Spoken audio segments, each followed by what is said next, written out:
भारतीय पहलवानों की ओर से जैसी उम्मीद थी, धमाकेदार प्रदर्शन हुआ, देश का गौरव बढ़ाने का काम किया। भारतीय पहलवानों ने एक ही दिन में 6 मेडल भारत की झोली में डाल दिया।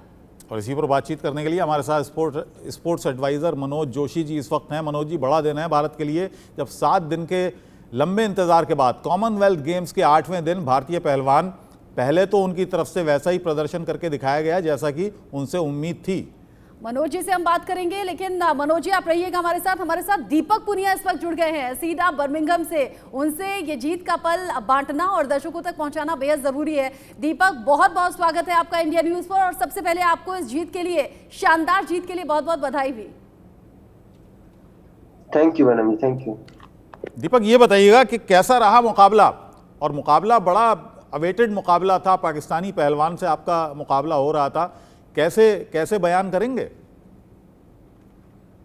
देखो जी, बड़ा ये अच्छा लगा मेरे को। कल मुकाबला बड़ा मतलब था कि एक तो हमारे से सीनियर भी थे, वो पहले से मतलब 2 बार के कॉमनवेल्थ गेम्स के चैंपियन थे वो। तो हम जिस तैयारी में अपने गए थे कि अपना जो गोल बना के चले थे यहाँ से कि अब हमने देश के लिए गोल्ड मेडल ही जीतना है। तो जो भी गोल बनाया था, हमने अपना टारगेट लेके चले थे, वो हमने अपना कल पूरा किया। गोल्ड जीतना है ये सोचकर गए थे और गोल्ड जीता भी, देश का नाम रोशन किया भी। लेकिन जब मुकाबला पाकिस्तान के कॉम्पिटिटर से था तो कुछ अलग तरह की फीलिंग्स थी क्या? देखो जी, बिल्कुल अलग ही फीलिंग थी मेरी कल, क्योंकि कल यहाँ पे इतना अच्छा लगा मेरे को। इतने हमारे जो लोग थे, इतना चेयर किया, इतना जो आशीर्वाद के तौर पे मेरे को आशीर्वाद मिला है यहाँ पे। इतने इंडियन लोग आए थे, उन्होंने इतना मोटिवेट कर दिया कि मेरे को कोई भी एक्स्ट्रा प्रेशर लेने की कोई 1% की भी जरूरत नहीं हुई, और मैं अपना इसलिए 100% दे पाया। और ये एक तरह से उनका सभी का आशीर्वाद था कल, और उस आशीर्वाद से मैंने गोल्ड मेडल जीता है। मनोज जी भी हमारे साथ हैं। मनोज जी, आप भी अपना सवाल कर सकते हैं, लेकिन उससे पहले दीपक, हरियाणा से जो लोग आते हैं उनकी बोली में बड़ा मिठास होती है, बड़ा अच्छा वो बोलते हैं। आपकी बोली में भी बड़ी मिठास है। मेरी मम्मी खुद हरियाणा से हैं। हरियाणवी लैंग्वेज में कहूँ तो कतई लठ गाड़ दिए बर्मिंघम की जमीन पर। Thank you madam ji, thank you. Manoj ji, आपका सवाल।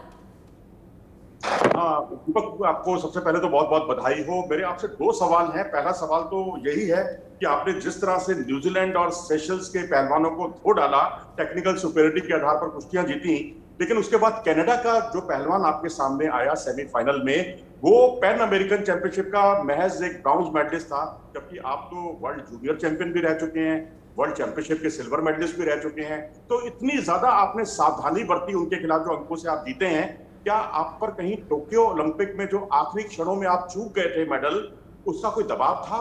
वो कोई बात आपके दिमाग में थी? और दूसरा सवाल मेरा है, मोहम्मद इनाम जो पाकिस्तान के दिग्गज पहलवान है, जो भारत के अनुज चौधरी से लेकर सोमवीर तक को हरा चुके हैं, उनके खिलाफ आपने किस तरह की स्ट्रेटजी अपनाई?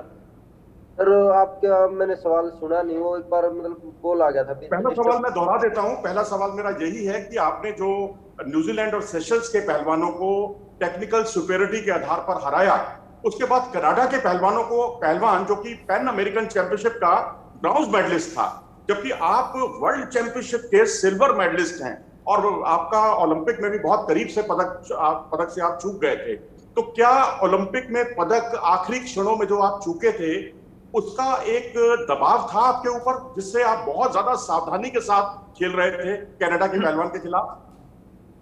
देखो जी, मैं आपको एक बात बता दूं कि 5 अगस्त 2021 को ही ओलंपिक में मैं ब्रॉन्ज मेडल से जीता था, और कल भी 5 अगस्त था। तो बहुत बहुत बधाई आपको।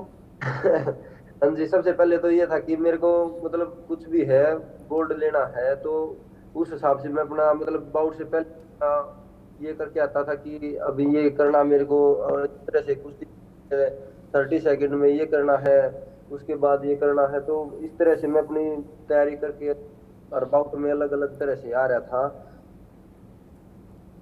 दीपक, और दीपक, जिस वक्त आपने जीत हासिल की, जिस वक्त आपने जीत हासिल की वो ऐतिहासिक पल लगातार टीवी स्क्रीन पर चल रहे हैं। जो देश के नाम आपने गौरव किया है वो लगातार टीवी स्क्रीन पर तस्वीरें चल रही हैं, लेकिन यहाँ हिंदुस्तान की जमीन पर प्रैक्टिस करना, मेहनत करना, पसीना बहाना और फिर परफॉर्म करना बर्मिंघम पर, दोनों में कितना फर्क था? नर्वसनेस थी? नहीं जी, बिल्कुल उदास नहीं थे किसी भी तरह से, क्योंकि यहाँ हमें यहाँ पे इतने चेयर कर रहे थे, इतना मतलब पूरा देश सपोर्ट में है। क्योंकि मैं तब ओलंपिक से आया, वहाँ पे हार गया था, तो इतना मतलब देश ने मेरे को प्यार दिया है, इतना सपोर्ट किया है कि कोई नहीं, आगे बहुत अच्छा करना है। तो उन सब का मतलब इतना प्यार मिला मेरे को, तो इन सब के बारे में मैंने कुछ नहीं सोचा। बस ये था कि मेरे साथ मेरा देश खड़ा है, पूरा पीछे मेरे दोस्त है, कोच है, पूरा पूरा देश साथ में है। और यहाँ भी इतने सारे इंडियन, और मतलब एक ही वो आवाज गूंज रही थी, बस India India India India India आपके कानों में चल रहा था। लेकिन दीपक, जैसे ये शो चल रहा है ना, सोशल मीडिया पर लगातार लोग सवाल पूछ रहे हैं। लोग पूछ रहे हैं कि ये जो हरियाणा के खिलाड़ी हैं, ये क्या खाते पीते हैं जो कमाल कर जाते हैं और पटखनी जोरदार देते हैं? जरा डाइट तो बताइए। डाइट तो देखो जी मैडम जी, बहुत मतलब इतना कुछ खास नहीं है। मैं वैसे तो वेजिटेरियन हूँ, और अपना दूध, दही, मक्खन, ड्राई फ्रूट ये सब खाते हैं। घर पर बात हुई आपकी? हाँ जी, घर पे बात हुई। किस किस से बात हुई बताइए, और कैसी खुशी है घर पर? एक तो हमारे गांव का जो सरपंच है उनसे बात हुई, पिताजी से बात हुई, और सिस्टर वगैरह से सभी से बात हुई। तो बड़े खुश हमें, क्योंकि गोल्ड मेडल के साथ उन्होंने वादा करके आए थे आप घर पर कि गोल्ड लेकर आऊंगा? बिल्कुल, अपना यही था कि ओलंपिक के बाद ही अपना ये गोल बनाया था कि 3 गोल बनाए थे मैंने अपने। एक तो कॉमनवेल्थ गेम्स था जो मेरा सबसे पहला गोल यही था, उसके बाद फिर मेरा वर्ल्ड चैंपियनशिप, एशियन गेम्स और ओलंपिक गेम्स थे। मनोज जी, आखिरी सवाल पूछ लीजिए जल्दी से दीपक से। दीपक, आप पहले छत्रसाल स्टेडियम में प्रैक्टिस करते थे, और अब आपने सेंटर अपना चेंज कर लिया है। अब आप नरेला में चले गए हैं, नरेला सेंटर में, वीरेंद्र जी के यहाँ। तो वीरेंद्र जी के साथ जो नया सेंटर है, वहां पर कितना बदलाव आप अपने अंदर देखते हैं? देखो जी, मैं पहले स्टेडियम में भी हमारे कोच थे जो वो वीरेंद्र ही थे, तो उन्होंने अपनी एकेडमी नरेला में कर ली, तो मैं उन्हीं के साथ चला गया था। तो अभी यहाँ पे बड़ा अच्छा सिस्टम बन रहा है, एकेडमी सब हर तरह की फैसिलिटी भी अभी धीरे धीरे मिल रही है हमें, तो बड़ा ठीक ठाक माहौल है।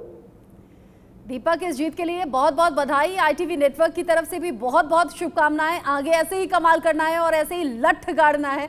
बहुत बहुत शुभकामनाएं, ऑल द बेस्ट। बहुत धन्यवाद हमारे साथ जुड़ने के लिए।